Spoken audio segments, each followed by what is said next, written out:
आज से करोड़ साल पहले जब इंसानों का अस्तित्व नहीं हुआ करता था, तब यहाँ डायनासोरों का राज हुआ करता था। तब उन्होंने करोड़ों वर्षों तक धरती पर राज किया, लेकिन तकरीबन 65 बिलियन साल पहले एक विशाल एस्टेरॉयड पृथ्वी से टकराया और उनका अस्तित्व ही इस धरती से मिटा दिया। और आज इस फिल्म की कहानी इसी घटना पर आधारित है।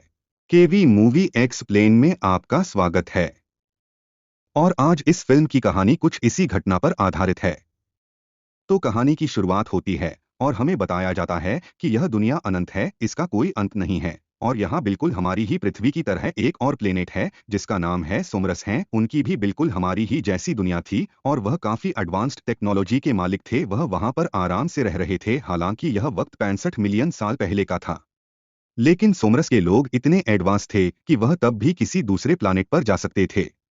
इसके बाद हम इस मूवी के मेन कैरेक्टर माइल्स को देखते हैं, जो कि यहाँ पर अपनी बेटी और अपनी वाइफ के साथ रहा करता था। माइल्स अपनी बेटी और अपनी वाइफ के साथ समुद्र के किनारे बीच पर आया हुआ था और उसकी बेटी को एक जानलेवा बीमारी थी और उसका इलाज करने के लिए माइल्स के पास अपने पैसे नहीं थे। इसीलिए वह स्पेस मिशन पर जाने का फैसला करता है, क्योंकि वह एक पायलट था और अपने साथ कुछ साइंटिस्ट को लेकर दूसरे प्लानेट पर जाने वाला था। उसका यह मिशन 2 साल का था और इस मिशन से उसको जो पैसे मिलेंगे उसे अपनी बेटी का इलाज कराएगा। उसे अपनी बेटी के लिए ऐसा करना ही था और उसके पास दूसरा कोई रास्ता नहीं था। उसकी बेटी उससे कहती है कि डैड, आपका वापस आने का मैं इंतजार करूंगी, मुझे पता है कि आप अपना काम अच्छे से पूरा कर लेंगे।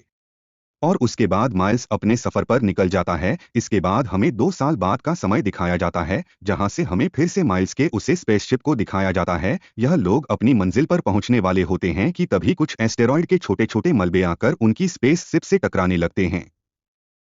वह टुकड़े स्पेसशिप पर इतनी जोर से आकर लगते हैं कि स्पेसशिप पूरी तरह कंपने लगता है। इस सारी हलचल में माइल्स की अपनी स्लीपिंग चैम्बर में आंख खुल जाती है और वह बाहर निकलकर अपने शिप को कंट्रोल करता है, क्योंकि बाकी के मेंबर भी अपने स्लीपिंग चैम्बर में गहरी नींद में सो रहे थे और यह शिप अपने ऑटो पायलट मोड पर चल रहा था। उन छोटे पत्थरों के टुकड़ों की रफ्तार कुछ ज्यादा थी, जिस वजह से स्पेसशिप काफी ज्यादा डैमेज हो जाता है। सारे हालातों को देखकर माइल्स ये फैसला करता है, ये शिप पास के ही किसी प्लानेट पर लैंड करना होगा। लेकिन जैसे ही वो किसी प्लानेट की ऑर्बिट में आता है, तो तेज रफ्तार की वजह से उसे कुछ दिखाई नहीं देता और ये स्पेस शिप जाकर एक बड़ी सी चट्टान से टकरा जाता है। इस स्पेस शिप को एक बड़ा सा झटका लगता है, जिससे अंदर के सभी चेंबर तबाह और बर्बाद हो जाते हैं। सब कुछ बर्बाद हो चुका था, यह तक कि माइल्स की हालत भी काफी खराब हो चुकी थी। इसके बाद वह चेक करने के लिए आता है कि कोई जिंदा बचा है, लेकिन जब वह बाहर आकर देखा है, वह पता है कि सारे चैम्बर बर्बाद हो चुके थे, जिसमें मौजूद सभी लोग मर चुके थे। लेकिन तसल्ली की बात यह थी, यह प्लेनेट इंसानों के रहने लायक एकदम सही था, क्योंकि यहाँ पीने के लिए पानी और खाने के लिए पत्ते और ऑक्सीजन भी है, जो सांस लेने लायक था।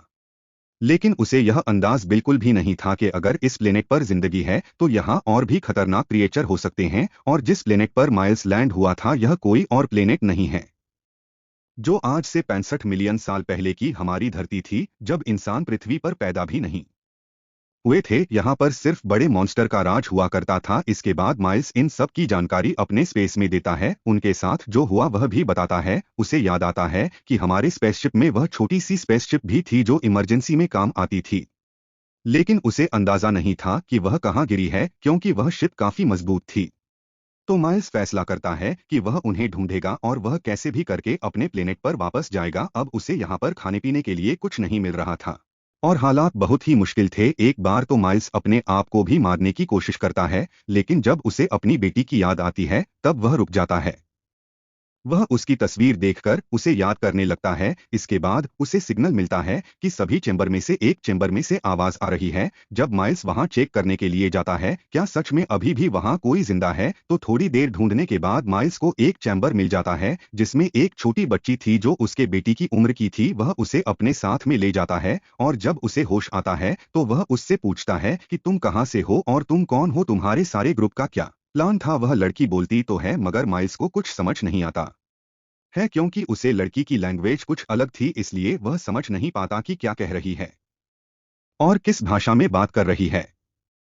माइल्स को इस चैम्बर में एक डायरी भी मिली थी, जिसे पढ़ने के बाद उसे समझ में आता है कि इस लड़की का नाम कोव है।